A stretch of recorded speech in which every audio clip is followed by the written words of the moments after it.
Hello, Katden lovers and Katden followers! Abay video ni Catherine Bernardo and Alden Richards nag-viral sa araw ng mga panonood. At ngayong araw, viral at pinag-uusapan po ngayon kung saan si Miss Catherine Bernardo ay may pa-cleavage sa Valentine's Day. According po sa isang online news, may pasabog na kaseksihan ngayong Valentine's Day si Catherine Bernardo. Sa IG ng Bench Body, binahagi ang naging pictorial ni Catherine para sa highly anticipated comeback ng iconic Bench show. Nakasuot ang aktres ng black bathing suit, stockings and boots. Angat na angat muli ang ganda at kaseksiyan ni Catherine na may pagbabalanda rin ang kanyang cleavage. Talaga namang hinamaan ito ng mga netizen at binahadi ng fire emoji. Heto ang ilan kanilang mga komento. Our Queen! So fresh, stay pretty and kind, my Catherine Bernardo or KB. This girl is on fire. Ay, kabog! Wow, ang hot ang idol ko. Ay, grabe siya. Ganito po katindi yung mga reaksyon ng ilang mga netizen matapos nang i-post to sa kanya pong Facebook page. Inirepost na yan, tsaka sa kanyang IG.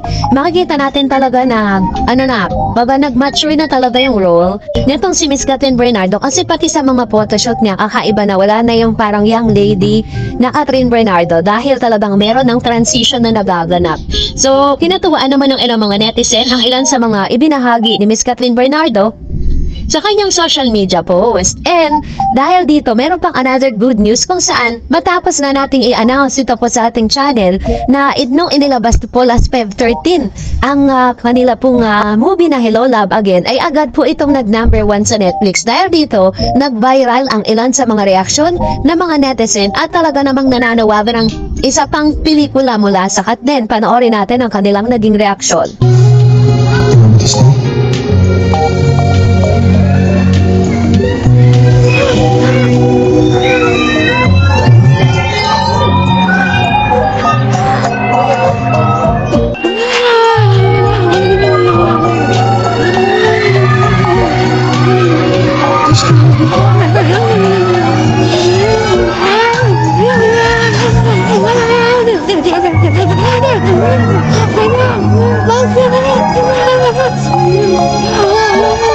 I don't love you.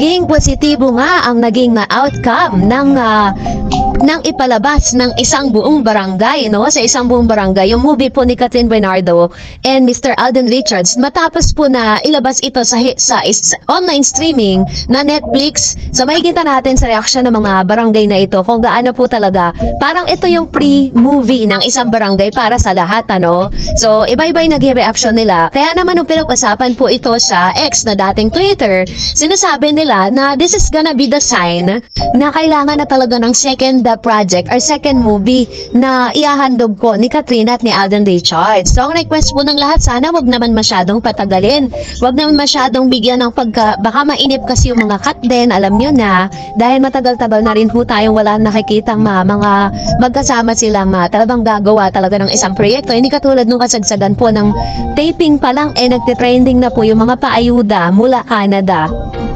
From those people na nandoon mismo ng face-to-face at doon po mismo sa mga production staff and mga actors and actresses na kasama po nila doon. So, ang wish nating lahat, ang panawagan po dyan talagang bumaha po ng reaksyon at komento doon sa video na ipinakita ko sa inyo kanina lang. Sakto pong Feb 14 nilabas yun sa isang barangay. Grabe yung kanilang reaction, diba? So, dahil dyan, we ask for more for Katden. At dahil dyan magbasa tayo ng mga reaction po ninyo, narito ang ilang mga reaksyon ng netizen. Sabi po ni Erlinda Kaigan, hehehe, kung talagang may UK lock si Alden, dapat, anong UK? Dapat kita natin siya na nagbigay, puro publicity din yung sinasabi. Hindi naman nakikita sa magkasama sila. Paano kaming naniniwala sa mga sinasabi mo? Hehehe. Ayan. So, ito naman yung kanyang sinabi, no?